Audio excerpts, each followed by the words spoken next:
They said the Whitmore estate was built on cotton and scripture, but the walls whispered something else. Behind polished silver and Sunday grace, the house kept its own scripture, a book of hunger, bruises, and names crossed out like debts. The land never forgot who bled into its rows, and the river kept every secret it was fed. One supper should have been like any other: bread, broth, prayer. But that night, the bowls carried more than food. A sickness no doctor could name began its sermon in the master's veins, and every servant in the room understood. Freedom sometimes wears the mask of poison. The county would later call it rumor, hysteria, or God's judgment. But inside those rooms, smoke stained the pages of forged ledgers. Onions forced tears that could pass as grief. And the staff learned to lie with the precision of Scripture. Some escaped by wagon, some by water, some only in the dirt. History prefers dates and signatures. This story prefers the quiet, the creak of a stair, the taste of river water, the ticking of a clock in a dining room where no one dares to sit again. The first sound to go wrong in the Whitmore house was the clock pretending it was a bell. It rang out once, thin, metallic, and altogether false. Clara heard it from the kitchen doorway, a sound so strained it seemed to quiver in the very air. She stilled, ladle halfway through its rhythm, and for a moment the house was nothing but heat and silence. Then the faint boil of broth resumed, and she resumed with it, the ladle dipping, lifting, circling. Each movement echoed like a metronome through her shoulders and wrists. It was the evening of August 18th, 1847. Outside, the sun slanted low across the 3,000 acres that made the Whitmore name something more than a name. Cornfields pressed the horizon. The paddocks lay dust-soft and empty after a day of work. Beyond them, the woods marked the end of their world and the beginning of another's. But within the Whitmore house, there was only expectation of supper, of company, of ritual. Clara leaned against the door frame, the wood warmed by the day's last burn, and drew a breath too shallow for comfort. Sweat made the fabric at her neck cling. She would not change. She would not give anyone reason to say she had hurried. Even her stillness had to be measured.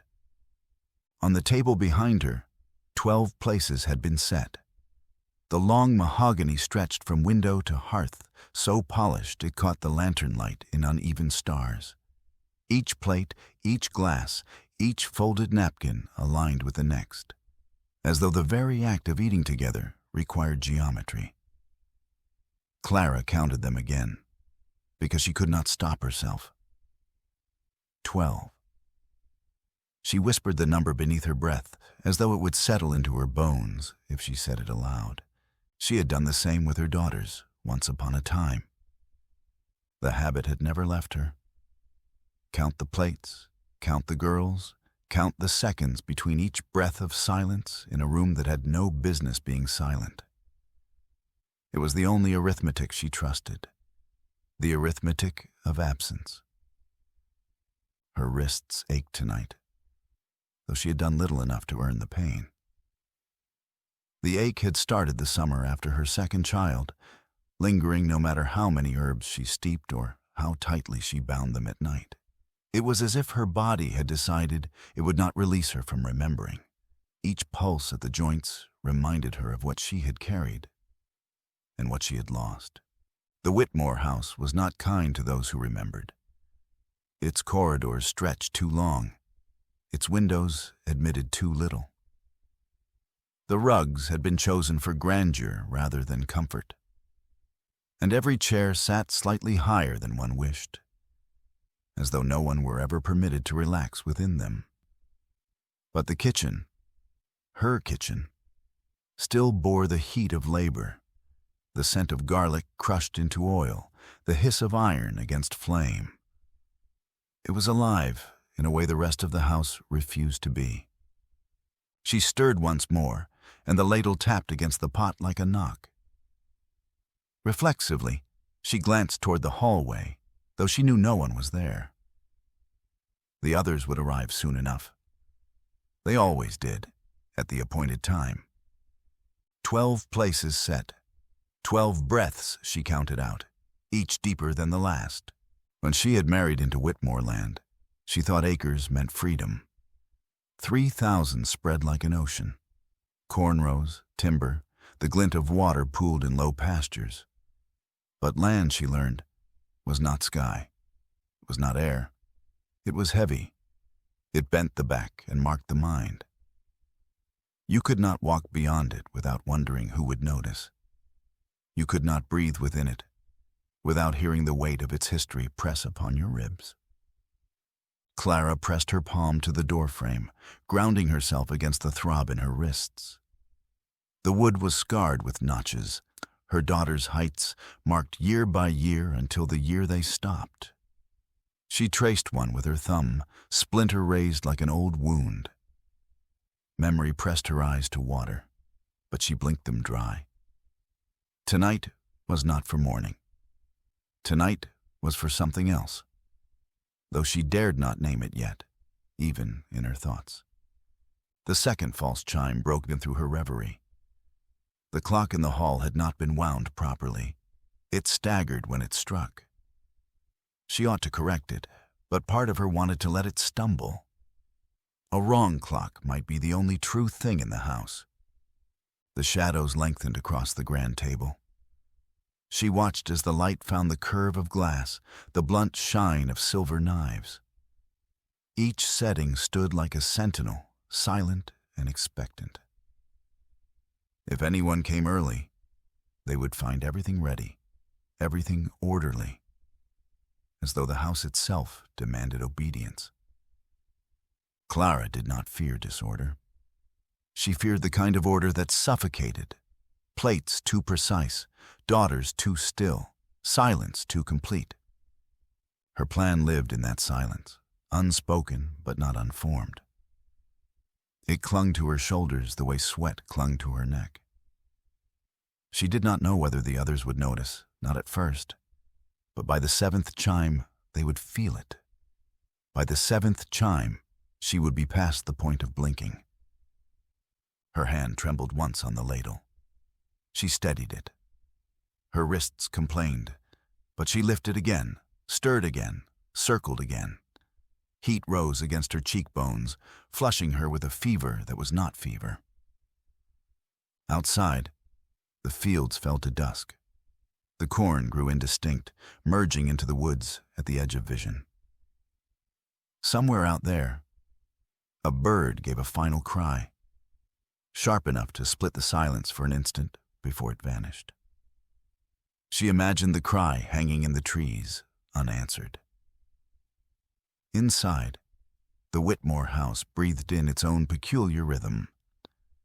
A creak overhead, as though footsteps measured themselves across empty boards. The faint sigh of the curtains, shifting though no wind passed.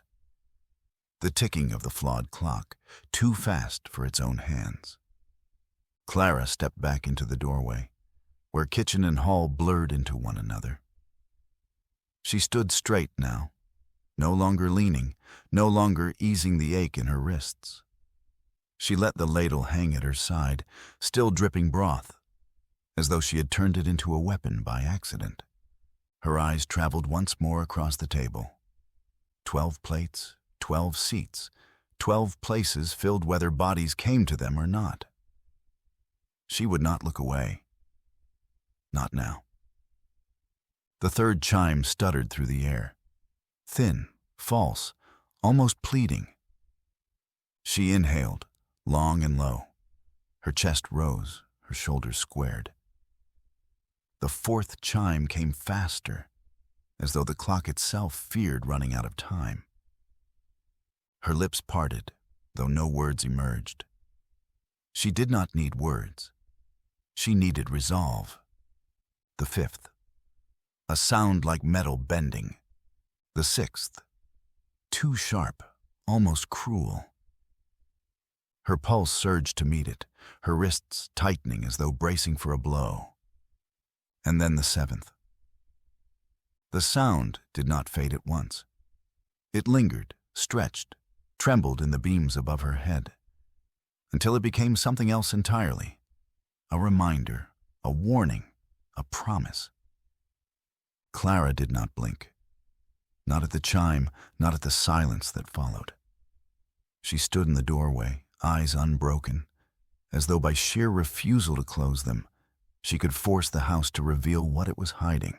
The clock faltered back into its ticking, ordinary and wrong all at once. But Clara remained still. She had decided. She would not blink again, dot at dawn. The house learned a new way to be cruel. The first light didn't arrive gently, but pressed itself against the shutters, with an indifference that felt deliberate.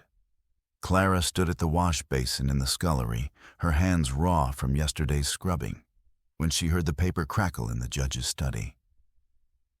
A servant didn't need eyes on ink to understand what it meant. The rustle of authority was distinct, final, and sharp. That sound traveled farther than laughter in this house. By the time she carried water to the kitchen hearth, the news had already spread in whispers. Ruth's boy was marked to be sold at the week's end.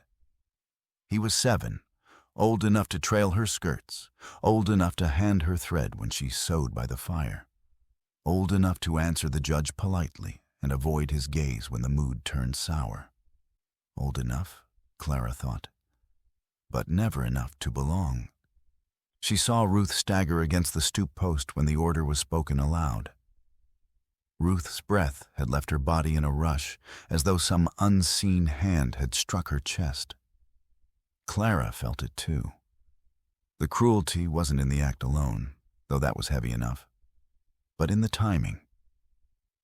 To sign such a paper as the day was beginning, to put black ink across white at the hour when birds were meant to greet the world, that was the truest insult.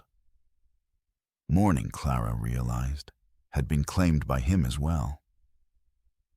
She carried the bucket back to the scullery. Her wrists ached from the handle's weight, the bones rubbed sore, but she did not let it clatter. The sound of complaint was a luxury dot by breakfast. The judge had extended his hand again, this time not to Ruth, but to Bessie. Or rather, not to her, but to the small life she carried. Clara had pressed her ear against the parlor door, just for a moment, she told herself, and heard Margaret's brittle voice explaining the matter. "No need for expense," Margaret said. "Bessie is hardy enough, and if she is not, then we save the fee." Clara pressed her palms flat to the wood. They spoke of the unborn as though it were a ledger entry. Another line of figures. Profit weighed against cost. The judge gave a low hum of agreement, the kind he reserved for bargains struck, not lives considered. Clara turned away before Margaret could add more. She had no wish to hear the numbers put aloud. In the pantry, the silence held its own cruelty. The jars along the shelf gleamed with the early light. Peaches in syrup, beans brined in salt, flour stacked in muslin sacks. Abundance pressed against her from every side, and yet the house starved those who worked its marrow. Clara's hands moved on their own, taking inventory. Habit had taught her to count things, to measure stock as though her survival depended on precise sums. But today she counted differently. Not peaches, not beans, daughters. She whispered their names like an oath. Anna, Lottie, Marie. Each name tied her to the wooden handle of the ledger she would never hold, the ink she would never spill. Counting them steadied her pulse. Counting them sharpened her resolve. Her plan, once simple, had grown barbs. It had begun with one name only, the judge. She had imagined it with the clarity of a church window. His breath cut short, his voice forever silenced, the house loosening like a rope around her throat. She had pictured it so often, she knew the rhythm of it in her sleep. But cruelty multiplies faster than mercy. By the time the morning reached its height, Clara's plan had shifted. Ruth's boy, Bessie's child, Margaret's ledger. These things had entered her blood as surely as powder found a musket barrel. No speeches were needed. No villainy declared itself. Instead, the proof lay scattered in papers and in silence. A signature binding a child to chains, a refusal written as if it were thrift, a column of numbers balancing lives against coins. Clara had seen enough to know that mercy would never arrive from their hands. If it were to arrive at all, it must come from hers. The powder jar sat on the highest shelf in the pantry, tucked behind a crock of cornmeal. She had placed it there herself weeks ago, under the guise of tidying, because she knew where her reach was truest. Clara lifted it down now, the cool weight a comfort in her palm. The grain of it shifted softly inside, like sand at the edge of the sea. Not enough to frighten her. Not yet. She poured a measure into the wooden scoop. Her hand did not tremble. The morning had seen to that. Every gesture was quiet. She pressed the lid tight. She wiped the rim with her apron. She returned the jar to its shadowed corner. The pantry was a place of order, and order was her ally. She thought of Ruth's boy again. His thin arms, his habit of humming tuneless songs as he carried wood to the fire. She thought of Bessie. Her belly stretched taut, her back bent as she scrubbed the parlor floor. She thought of Margaret's steady hand, the one that traced neat lines across the ledger, recording not the price of sugar, but the weight of human days. Clara held the scoop a moment longer before setting it aside. The sound of powder shifting lingered in her ears, even after the measure was gone. She did not linger long in the pantry. A servant seen idling was a servant punished. But before she left, she took a square of folded paper from the crack in the shelf where she had hidden it. The forgery had cost her 3 nights' labor by candlelight. Each line copied from scraps of letters thrown aside. Her fingers had cramped around the quill. Ink blotted her apron where no lie could lift it. But the words now stared back at her with cruel precision. They spoke of permission, stamped with a seal she had mimicked from memory. They spoke of purchases sanctioned, debts cleared, transfers allowed. The kind of words men in power trusted more than faces, more than voices.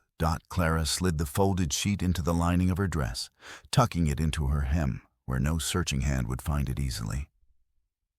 Paper had a way of changing a life faster than prayer. The house did not yet notice.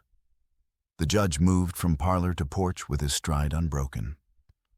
Margaret retired to her writing desk with the serenity of a woman certain the world bent to her order. The children chased one another across the yard, their shouts mingling with the sound of hens clucking in their coop.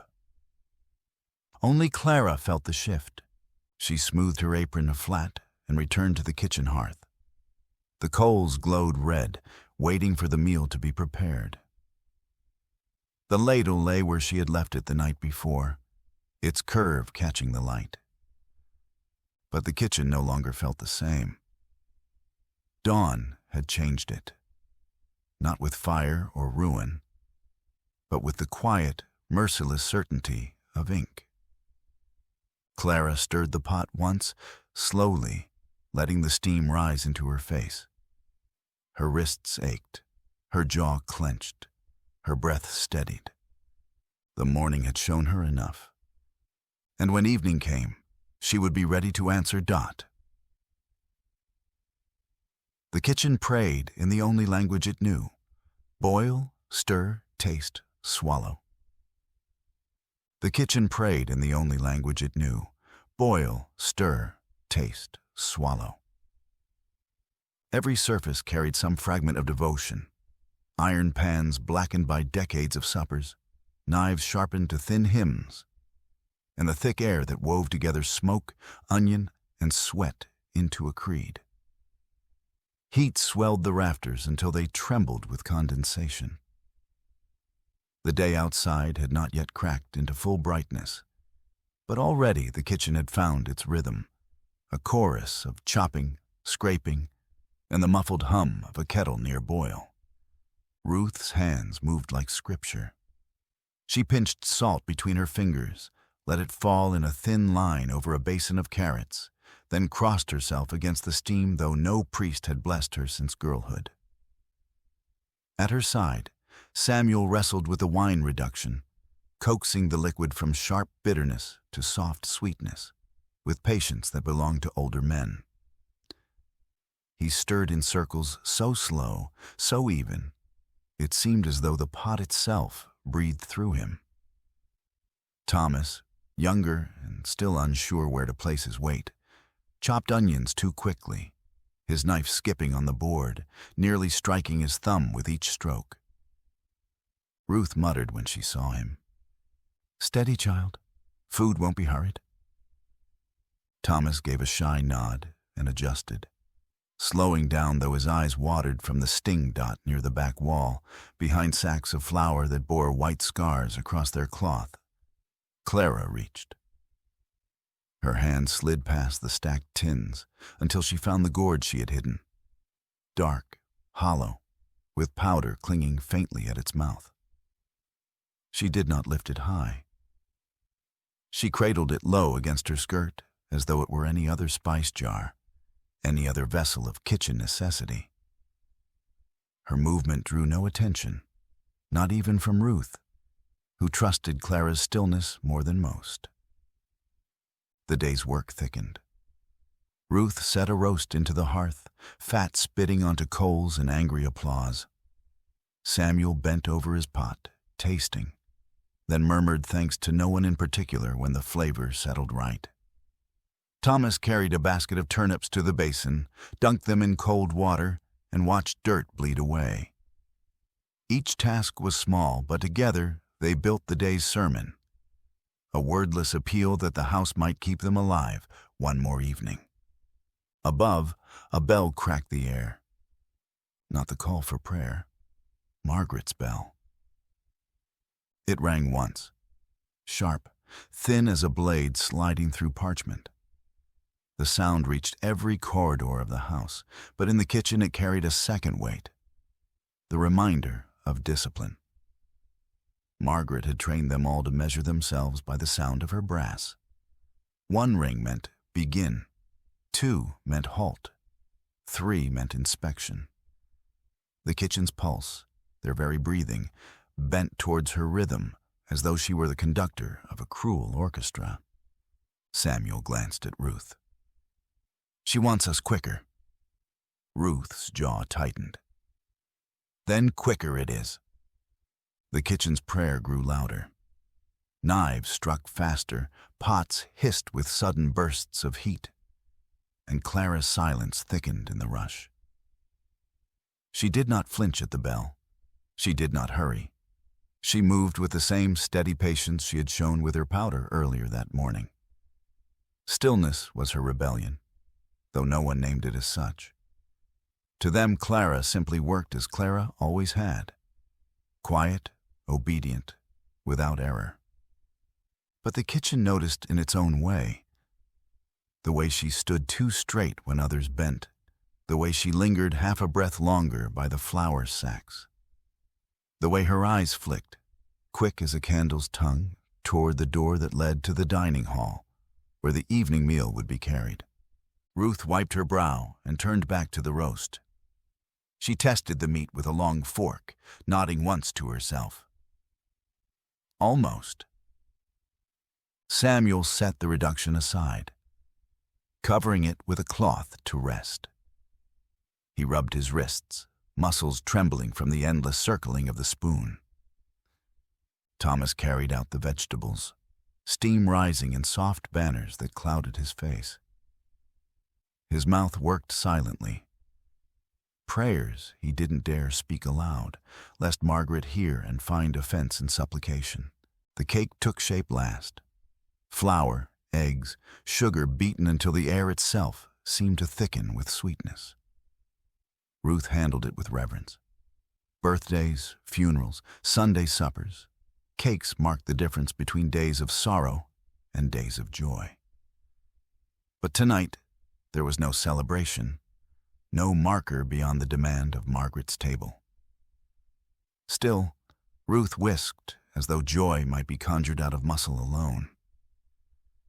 "Don't beat too fast," Samuel said gently. "I know my hand," Ruth replied, though her arm slowed. The kitchen swelled with smells now. Roasting meat, caramelizing onions, sugar turning golden at the pan's edges. It was nearly holy, this mixture. Nearly enough to make the staff forget their tired bodies, their bruised hands, their children left to sleep upstairs or sold into silence elsewhere. Nearly, but not quite. Another bell, 2 rings this time. Halt.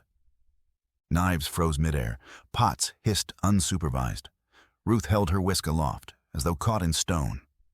Even Thomas, mid-step with a tray of peeled potatoes, locked in place, his eyes wide. The silence lasted long enough to hurt. Then Margaret's voice seeped down from the upper floor. Not words, only tone, a long command stretched into vowels. They could not make it out, but they did not need to. The bell had already spoken. Clara, however, did not still her hands entirely. She smoothed her skirt, tucking the faint edge of a folded paper deeper into her hem. A forged paper.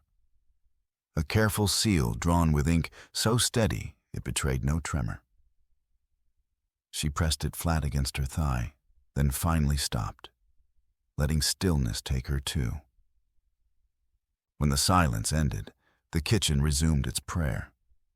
Platters were arranged, the roast carved, each slice fanned in obedient lines.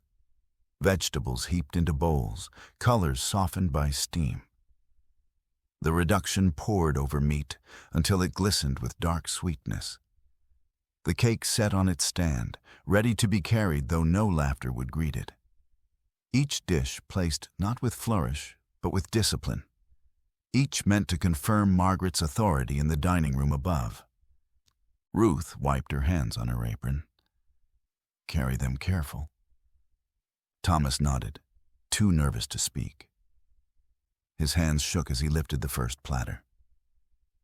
Samuel steadied him with a firm hand on his shoulder before letting him pass through the swinging door. One by one, the dishes left the kitchen. Each carried more than food. Each carried the hours of labor, the quiet defiance of Clara's stillness, the fear stitched by Margaret's bell. The kitchen grew lighter with every departure, as though the air itself were leaving on those platters, following into the hall where judgment sat waiting. When the last dish was gone, only steam remained, curling in ghostly ribbons toward the rafters. The staff exhaled. The prayer had ended for now.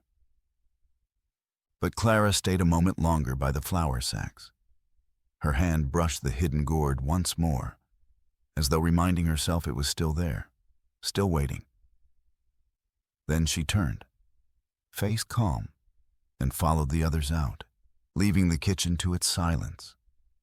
Candlelight makes saints of faces that never meant to be holy.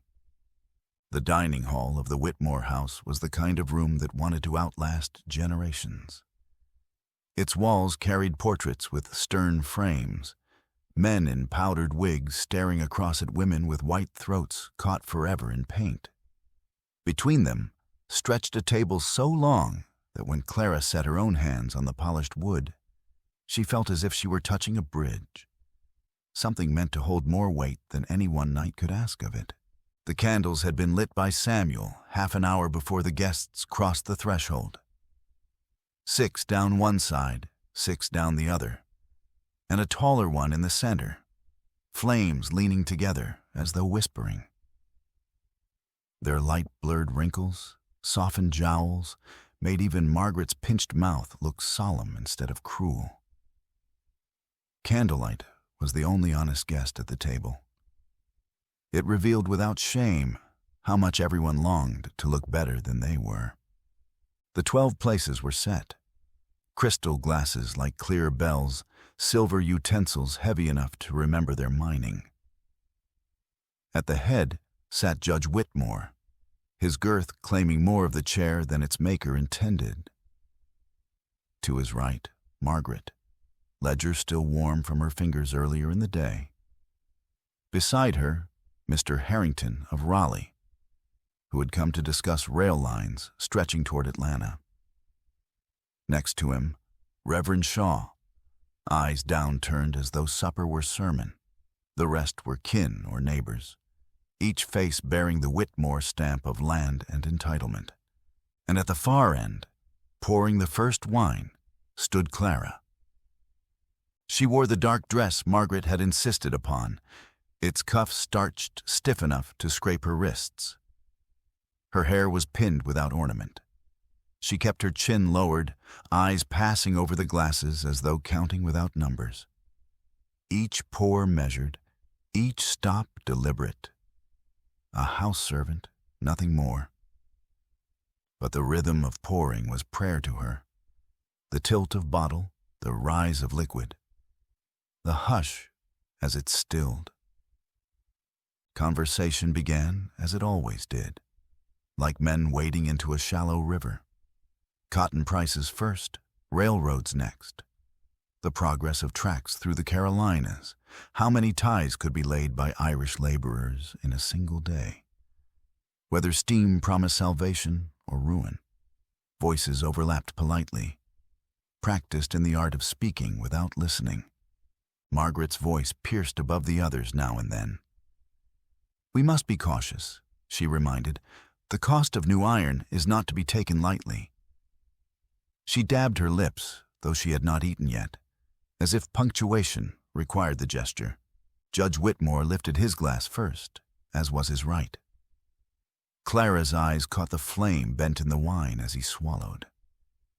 A simple act, rehearsed countless times in countless suppers. Yet, tonight, it was a hinge upon which the room quietly turned. Forks struck plates. The roast was carved with tidy brutality, juices bleeding into white china.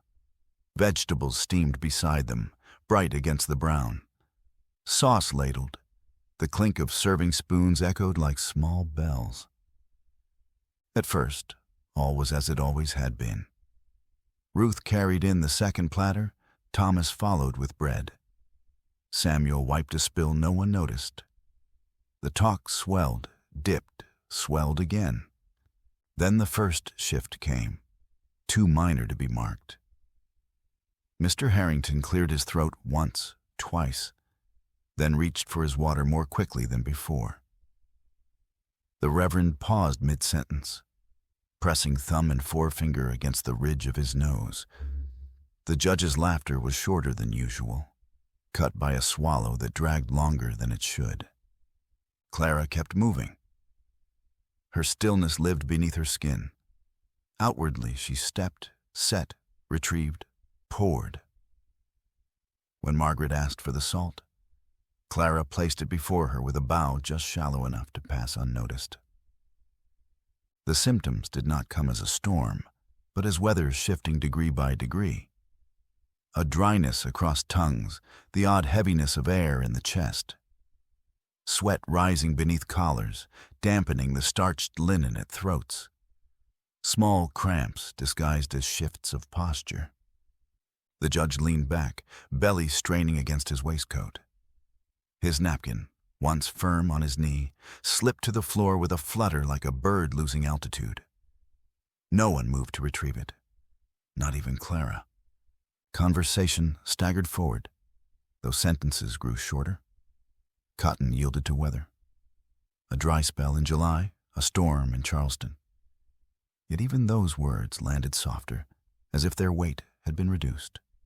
Margaret's hand trembled as she lifted her fork. The candlelight betrayed her. A tremor that would not have been visible in daylight, now laid bare by flame. She set the fork down, reached instead for her glass, drank deeply. Clara did not watch their mouths or hands. She watched the glasses, clear crystal, fogging faintly from warm breath, rims touched again and again as if the answer to unease could be swallowed down. 12 glasses, each one glowing in the light, each one carrying more than wine. At the table's far end, young Eliza, barely 10, daughter of Margaret's cousin, pressed her lips together after a bite of cake. She frowned, rubbed her tongue against her teeth. A child's honesty could not be disguised. She whispered to her mother that the food tasted odd. The mother hushed her with a hand to the shoulder, forced another forkful between the small lips. The Reverend murmured a blessing over the bread basket no one had asked for, words stumbling as though each syllable weighed more than the last. His forehead glistened. Clara's pulse slowed, not quickened, slowed, as if her body had joined the table's silence, absorbing each stagger, each swallow.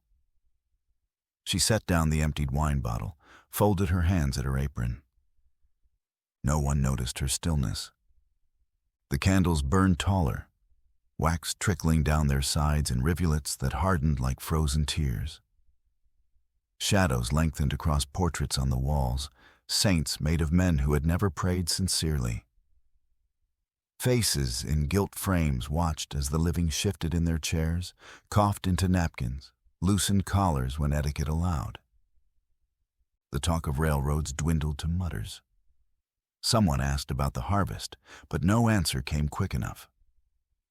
Another napkin slipped, this one catching the edge of the table before sliding onto the floor. White flags, Clara thought. The room was surrendering in pieces, yet no one would name it. At last, Judge Whitmore tried to lift his glass again. His hand shook, thumb slipping against the stem. The glass wavered, steadied, then touched his lips. He drank with the stubbornness of a man who refused to lose a contest he did not yet understand. Wine streaked his chin. Clara's eyes followed the path of the droplet down into the folds of his cravat. The napkin remained on the floor. No servant moved. Not even Margaret stooped.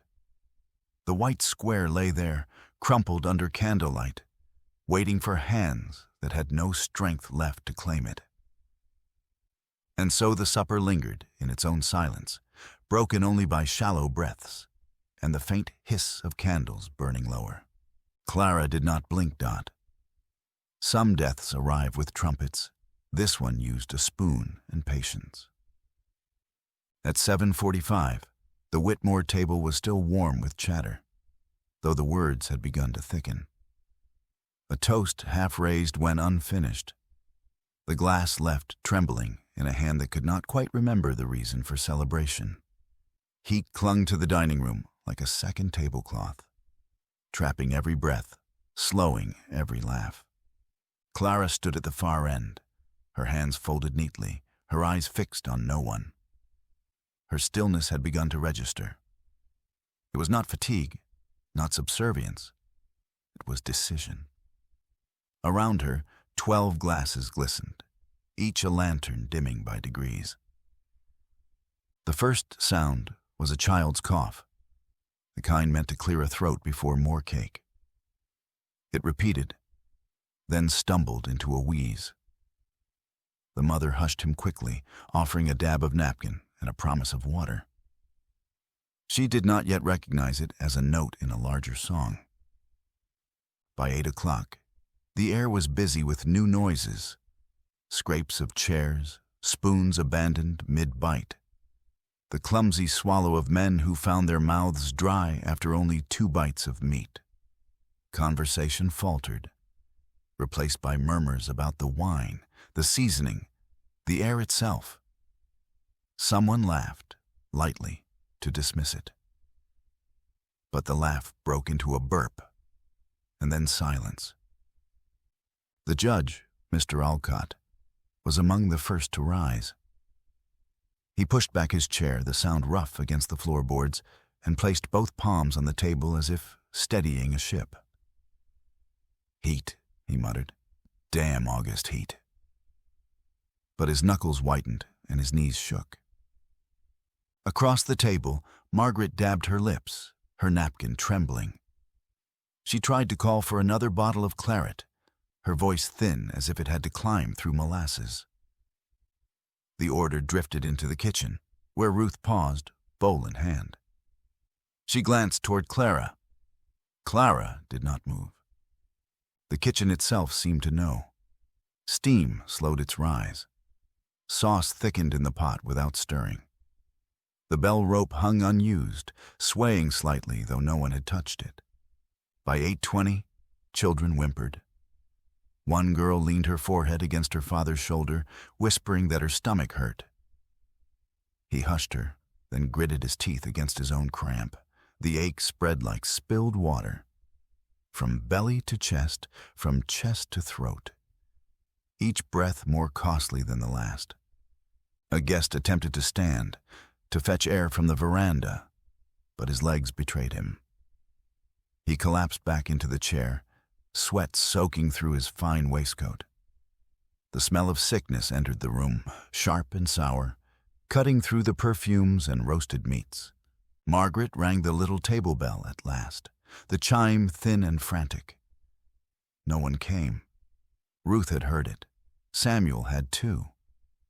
But the staff moved with deliberate slowness, each step measured, as though the air itself had grown heavy with judgment. The bell rang again, then dropped silent. Thomas stood in the hall, the tray still balanced on his arm. He had carried meals to this room since he was 10. Watched laughter and wine spill onto polished wood while his own family emptied into auction houses.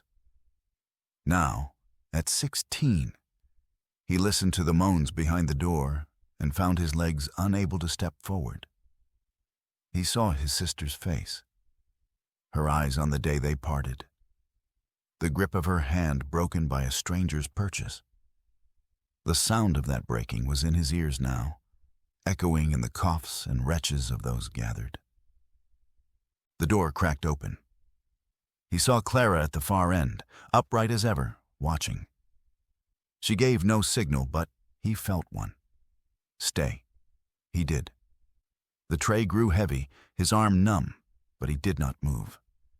By 8:45, the grand table no longer looked like a feast. Plates sat abandoned, meat congealing in its own fat. Bread was torn, but untouched. Wine glasses tipped and bled across linen. Guests bent double, their hands clutching bellies, their hair matted against damp foreheads. One woman slid from her chair, her dress pooling on the floorboards like melted silk. The judge tried again to stand. He made it halfway, gripping the back of his chair. His mouth opened as if to call for order, for water, for God. No sound came. His throat worked against an invisible fist. He dropped to his knees.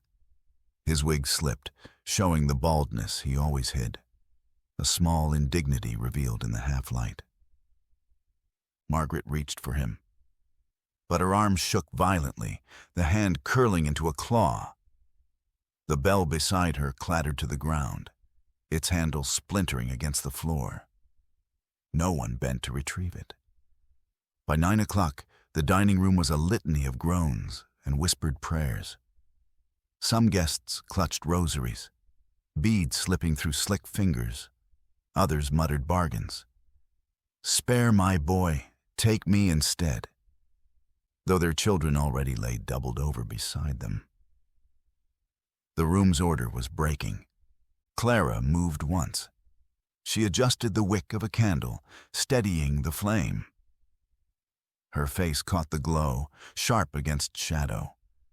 To some it might have looked like indifference, to others, composure. To Ruth, watching from the kitchen threshold, it looked like a verdict already written. The staff did not hurry. Samuel fetched a cloth and wiped a spill as if the stain mattered more than the man retching beside it. Ruth guided a child to a chair but offered no water. Thomas still stood in the hall, tray trembling, sweat dotting his brow. Their slowness was not cruelty. It was the weight of choice, the refusal to unmake what had begun. At 9:30, a hush fell. Not silence, but a lull, the moment before storm. Bodies sagged into chairs, too weak even to writhe. The groans became shallow breaths, the kind that measured time in thimbles instead of buckets.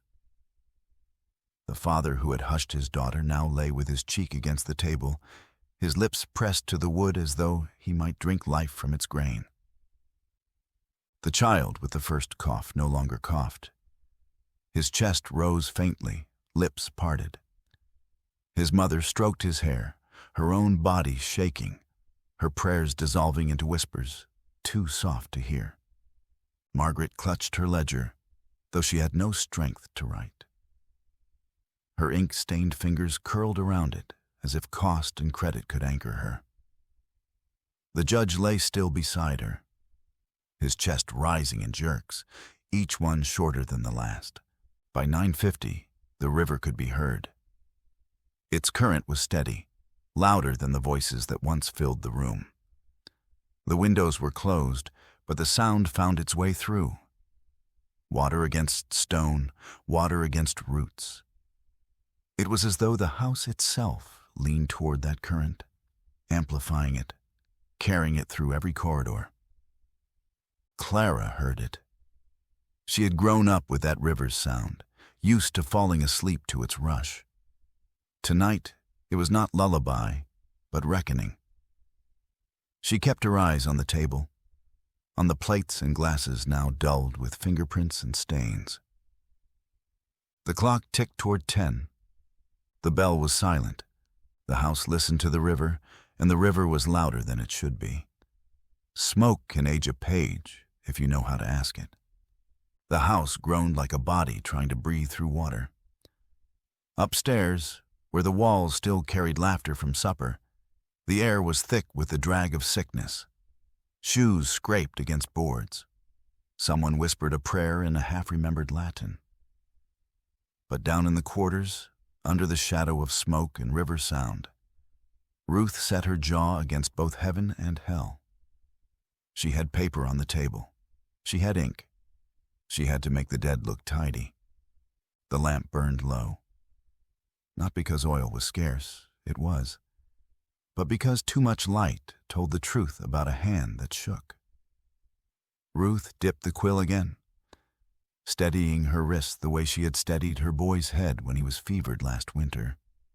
She was not a writer by trade, not a clerk nor a judge, but she had watched. She had carried papers down to the courthouse when her master was too proud to dirty his own boots. She had seen how a signature leaned, how dates could slip forward like fish in the stream. Now she bent herself to the labor. A bill of sale born out of smoke. The trick was in the edges. New ink shone. Old ink dulled, seeped, blurred where moisture had kissed it. That was where smoke came in. She held the sheet over the lamp's breath until it curled just shy of ruin. The lines browned, the letters sank into the fibers like roots. It smelled of scorched bread, of days when the kitchen ovens misbehaved. The page looked older, truer. She whispered thanks to whatever spirit governed fraud. Behind her, Samuel coughed into his fist. He was younger, built like a fence rail, too restless to sit, too loyal to leave. "You sure this is the path?" he asked. His whisper came harsh, as though the house might overhear. "You know what they'll say if they catch us with lies."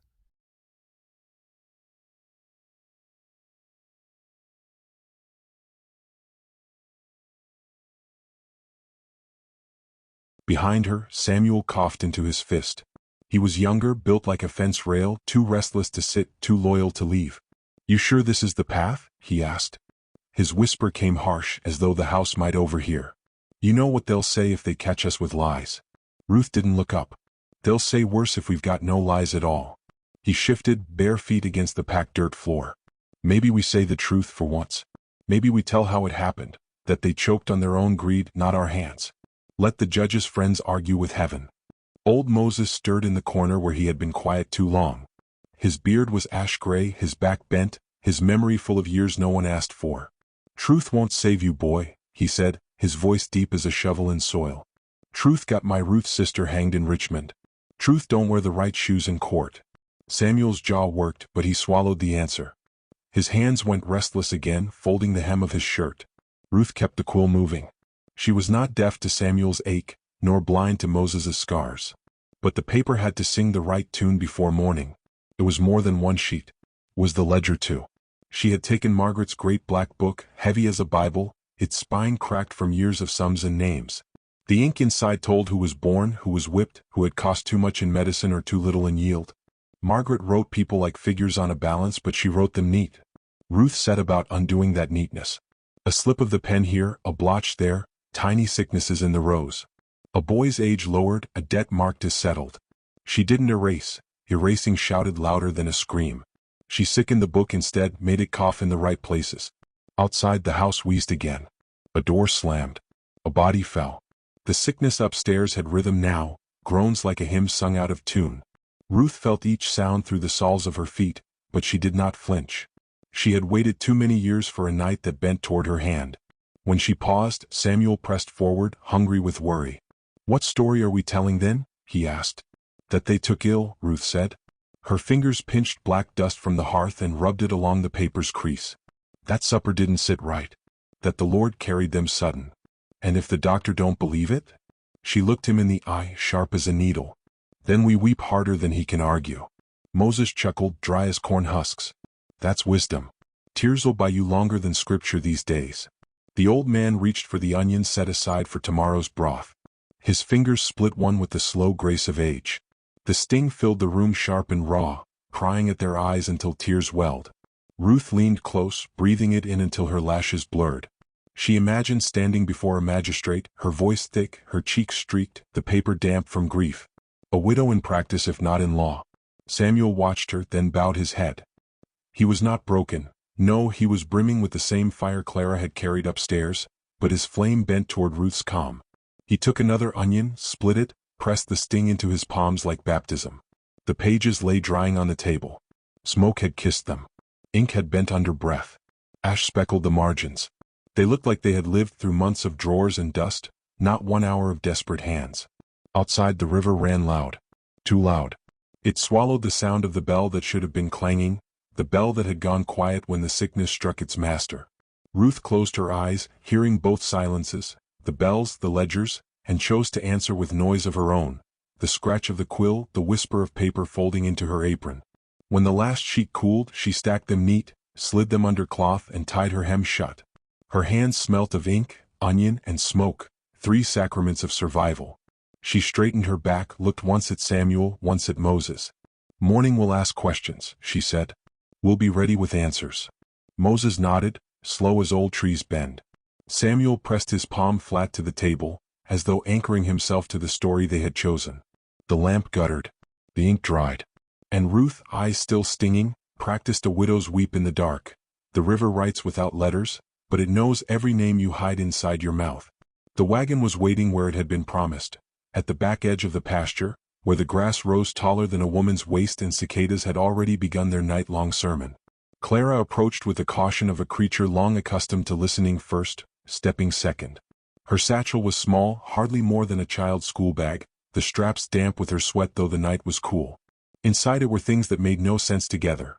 A rosary with 2 beads missing, a pouch of dried mint, a twist of onion skin to ward off fever, 3 folded pages of psalms. She had left everything else behind.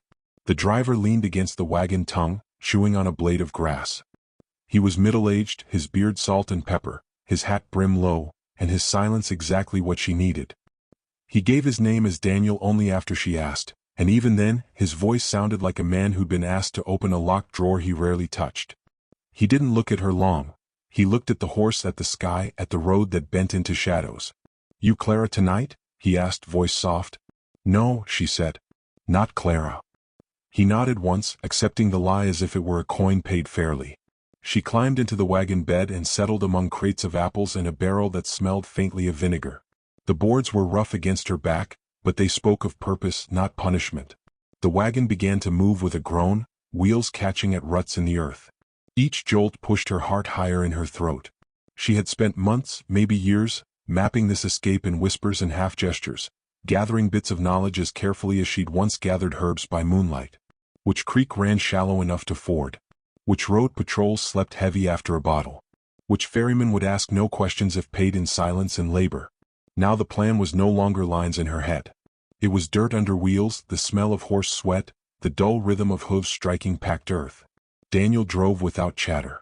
The only sounds were the insects and the occasional creak of the wagon frame. His stillness gave her space to breathe, though her lungs still felt crowded with the house she had left behind. She could almost hear the echo of Margaret's bell through the dark, as if the iron tongue refused to stay caged inside walls. When the wagon reached a creek crossing, Daniel slowed and flicked the reins. Clara stepped down, knelt at the water's edge and washed her hands. She scrubbed hard at the flour crusted in the lines of her palms, at the nail beds whitened by dough and soap. The water ran cold over her fingers, carrying away the last proofs of her kitchen. She let the current take them. For a moment she stayed there, crouched, watching the creek move like a line of script she could not read. Her reflection flickered, a face hollowed by weeks of worry, hair bound in a scarf already damp with night air. She whispered, not prayer, not confession, but a sentence half-formed. The river answered by carrying it downstream without echo. Back in the wagon the road turned rougher. The apples in the crates thumped softly against each other, like a muted applause or a warning. Clara pressed her hands into her lap, holding them still.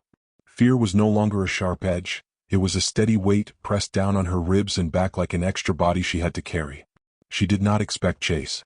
There would be no hounds, no mounted riders storming behind her. The danger here was quieter, the kind that waited at border stones and ferries, where men with pens asked questions sharper than blades. At one bend, Daniel leaned close enough that she could hear him over the wheels. "You remember your name?" "Yes," she said. The false one, not hers. She spoke it once aloud, the syllables tasting like cloth in her mouth. "And your story?" he asked. She nodded. She was meant to be a washerwoman traveling to kin. Widowed. Tired. Carrying little because little had survived. It was a plain lie, but plain was stronger than elaborate. Ruth had told her once that the simplest herbs healed best. Maybe lies were the same. Daniel seemed satisfied and fell quiet again. The night deepened. At times the moon pulled free of clouds, casting the road in a gray wash. At others the wagon traveled blind, lantern dim to a wick's whisper. Every time the horse stumbled, Clara's breath snagged, as if sound alone might shatter their fragile anonymity. She thought back on the map she had carried in her mind. Each part had been stitched while tending the herb garden, or while grinding spice, or while gathering eggs under the gaze of no one in particular. She remembered noting which stars aligned over the river bend, which trees grew hollow enough to hide a child for an hour.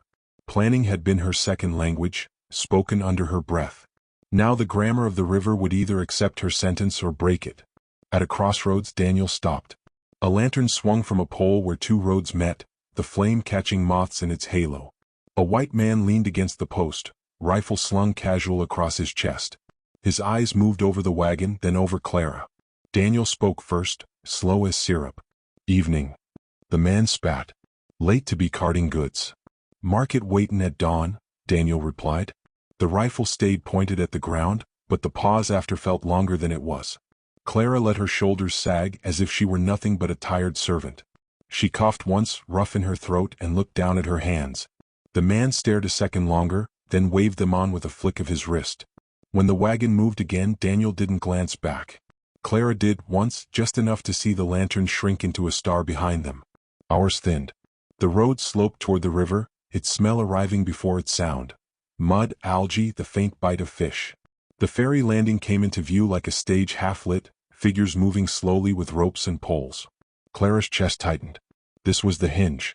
All her planning could crumple here with a single wrong look. Daniel pulled the horse to a halt. A ferryman with a beard down to his chest approached. His lantern bobbed, making his shadow sway like a taller man behind him. He did not ask for names, only payment. Daniel handed him a folded slip of paper and a nod. The ferryman tucked it away without opening it. Clara followed Daniel onto the ferry's wooden deck. The boards smelled of tar and river weed. She stood near the edge, watching water slap dark against the hull. The current tugged at them like a hand impatient for secrets. As the ferry pushed off, Clara let her fingers trail the air just above the surface. She did not touch the water, but she could feel its chill rising. The river's grammar was simple. Everything placed upon it would be carried, whether truth or lie.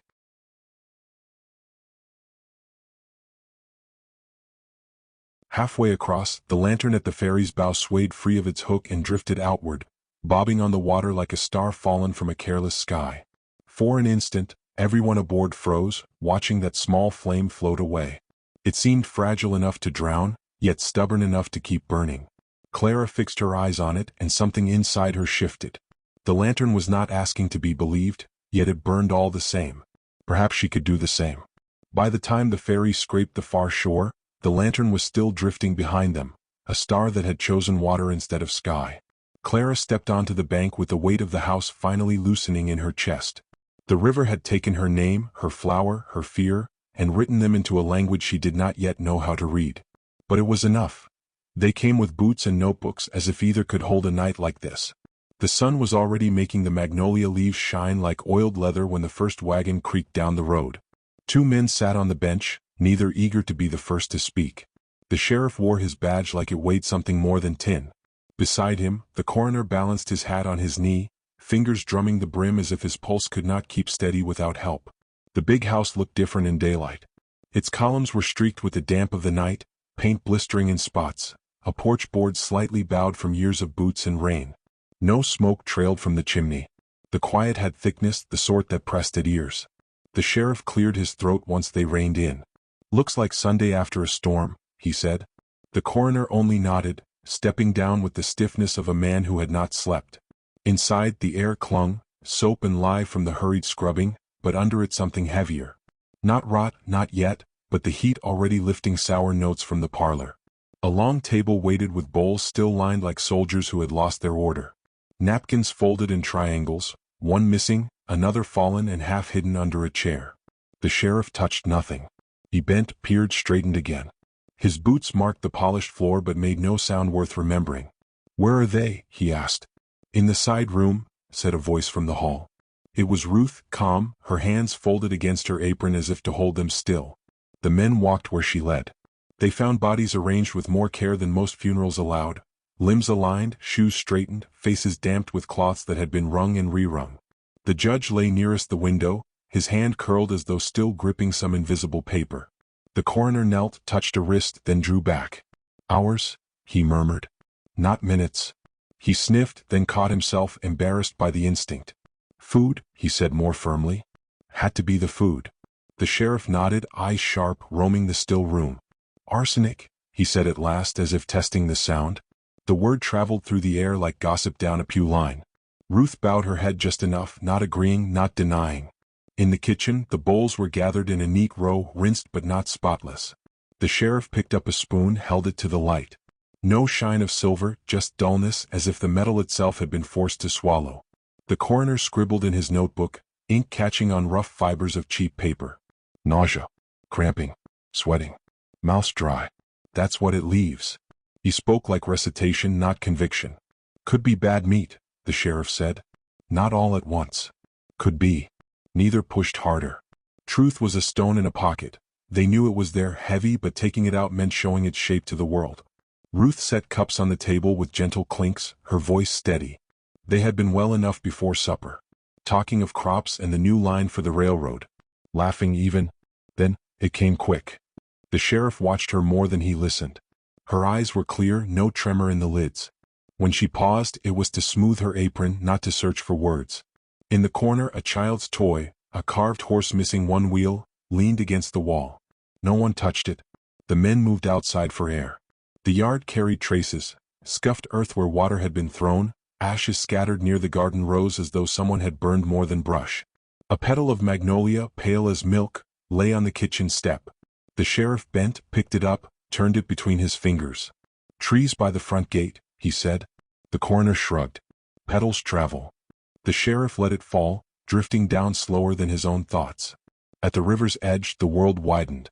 Water moved with more voice than usual, carrying its sound into every hollow. The sheriff stood there longer than he needed to, watching the current bend around stones, catch light, release it again. His jaw shifted once, a muscle knotting. He could have asked why no one from the kitchen had been sick, why the servants moved with steady limbs while the master stiffened in beds. He could have asked about the bowls scrubbed too clean, the smell of soap fighting to win over what lingered. He could have pressed his palm to every lie until it bent or broke. Instead, he pulled his hat lower against the sun. "Write it plain," he told the coroner. "Illness at table. Sudden. Cause uncertain." The coroner hesitated. "And the word?" "What word?" "You said it yourself. Arsenic." The sheriff's eyes stayed on the river. "I said it like a rumor. Not like the truth." Ruth stood at the back door, a silhouette framed by light. Her apron moved in the breeze, her hands steady at her sides. She did not smile, but she did not tremble either. The magnolia petal had curled in the dirt, edges browning already. The sheriff noticed, then chose not to bend again.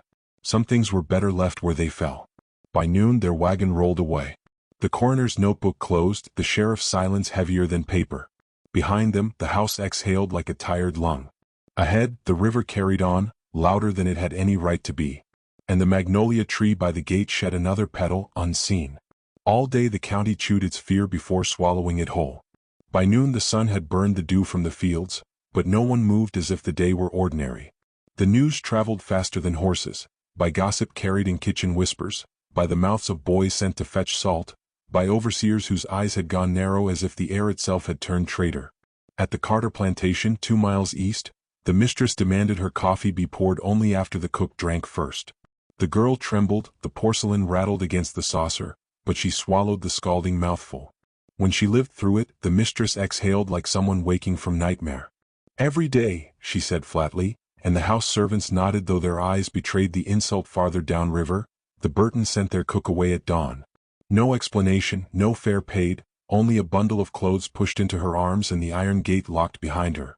She stood on the road long after the dust of her departure should have faded, not yet able to walk. By evening, tasting had become policy.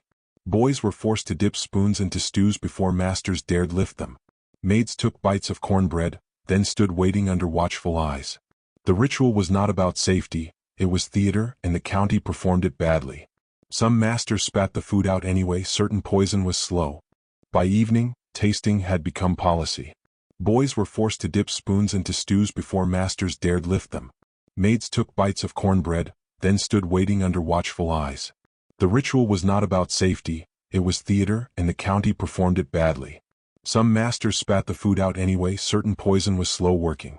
Others swallowed whole plates to prove their courage, and their hands shook all the while. At Whitmore the hush was heavier. The bodies were gone, carried to their respectable graves with prayers no one believed. But the house smelled of smoke and lemon soap, a scent Ruth had engineered, scrubbing until her knees burned. The fire's ash had been sifted into the garden. Every ledger and deed left behind was now a landing ground for flies, wings rasping against ink that no longer mattered. Ruth sat at the table with her sleeves rolled. In front of her lay stacks of paper, receipts, records of purchase, lists of debts owed to the judge. She touched each as if measuring its weight, then fed them into the kitchen fire. The ink curled first, then the parchment itself folded and fell, the names turning into smoke that rose without trace. "Can't burn it all," Samuel muttered. He had been standing near the door too long, hat in hand as though he were a guest and not family by blood. "Not burning truth," Ruth said. "Burning their order of it. Makes it lighter for us to carry." Samuel's mouth worked, but he said nothing. Old Moses shuffled in, leaning heavy on his cane. He saw the fire and gave no judgment. "Best fire wins the war," he murmured. No one asked him to explain, for his truths were always shaped like riddles. By late afternoon the county's air was brittle with rumor. Children were sent with jugs to neighbors, only to be turned away at the door. Men refused pipes unless packed by their own hand. A fiddler who had played at a wedding just last week now found himself barred from entering the same house, his bow arm hanging useless at his side. Churches rang their bells not to summon worshippers but to reassure. The sound was a heartbeat in iron, though its rhythm had changed, 2 slow tolls before the minister dared appear in his pulpit. Fear sat on porches like another piece of furniture.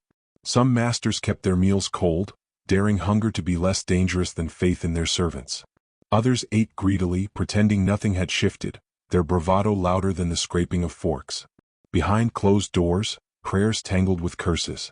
In kitchens, women whispered about sickness that left no sores, no vomit, no warning. The word arsenic floated like a cloud without rain, shaping itself in mouths that had never seen the powder. At Whitmore, Jupiter tightened his saddle straps. Dawn was coming, and with it, questions too sharp to meet empty-handed. He rehearsed words under his breath as he worked, each sentence polished like a coin. Judge Whitmore died sudden, he muttered. Heart most like. Men of his age often do. He paused, adjusted the bridle. The bell rang late, that's true. House was in confusion. Couldn't wake him, not proper. Another pause. He rubbed the horse's flank, steadying both the animal and himself. No quarrel in the house. No strange visitors. Nothing but grief. The half-truths sat awkwardly on his tongue. He spat into the dirt, then mounted. From the high seat, the land stretched out in dull colors, the fields washed in pale morning light. He felt the river behind him like a hand pressing between his shoulders. Ruth came out as he turned the horse toward the road. Her face was unreadable, a mask built from years of watching others perform power. Speak clean, not clever, she told him. Too much polish makes a lie shine. Jupiter nodded. But as he rode off, he kept the shine anyway. In town, the courthouse buzzed. Neighbors leaned against walls, their boots tracing nervous circles in dust. The sheriff's men spoke quietly, not daring to shout. The coroner kept glancing at his notes, as if the ink might rearrange itself into certainty. When Jupiter arrived, all eyes turned. He slid from the saddle with careful dignity, dusted his coat, and carried his hat as though it were a shield. Questions came like arrows, slow and deliberate. Was there quarreling at the Whitmore place? Did the judge complain of ailments? What of the kitchen? Any sign of tampering? Jupiter answered with the measured pace of a man describing weather. Judge Whitmore ate heartily as ever. Spoke of debts, not death. His chair creaked, but not his lungs. We rang the bell rang back. Nothing more. Some nodded, others frowned. The coroner scribbled, his quill scratching like a saw. But no one pressed too hard. For every man in the room was weighing his own household against Whitmore's fate, wondering which servant's eyes looked too calm, which bowl might be salted with more than spice. By sundown, the county had swallowed Jupiter's half-truths, not because they were sweet, but because no one wanted to taste bitterness that might linger. At Whitmore, the silence deepened. Ruth sat by the window, hands folded over her apron. The garden lay dark, dotted with ash no one else could see. She thought of the ledgers now gone, their smoke wandering far beyond the fields. Paper burns quick, Moses said from his chair, voice drifting like an old hymn. But memory, it sits longer. Count'll keep tasting long after fire's cold. Ruth nodded. She knew. The real work was not in ash or forged pages, but in eyes that could water on command, in steps that left no footprints, in lies shaped thin enough to pass as breath. Outside, the river spoke louder than the wind, as if it too had learned to chew its fear before swallowing. And at the edge of night, Jupiter rode home slow, the words still rehearsing themselves in his mouth, already turning into tomorrow's truth. Freedom is not a door, it is a room with no furniture, and you must learn where to sit. The house did not fall in a single night. It folded in slow creases, like linen left too long in a damp chest. By the week's end, the walls still stood, the shutters still rattled in the same tired rhythm, but something in the air had broken. The voices inside no longer trusted their own sound. They ate less. Not from famine, but from suspicion. Food was chewed with suspicion, swallowed with hesitation. Even when the bowls were clean and the bread plain, every mouthful seemed to carry the ghost of something bitter. At Whitmore, supper became not a gathering but a ceremony of doubt. The clink of spoons against plates struck more sharply than any hymn. By night, the house emptied by increments. First a kitchen girl, slipping out through the smokehouse yard with nothing but a shawl and a loaf tucked in her sleeve.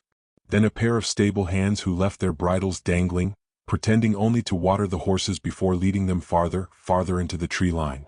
They did not speak of it, did not even look back, but in the morning their absence lay across the yard like a shadow with no body. Ruth watched and did not stop them.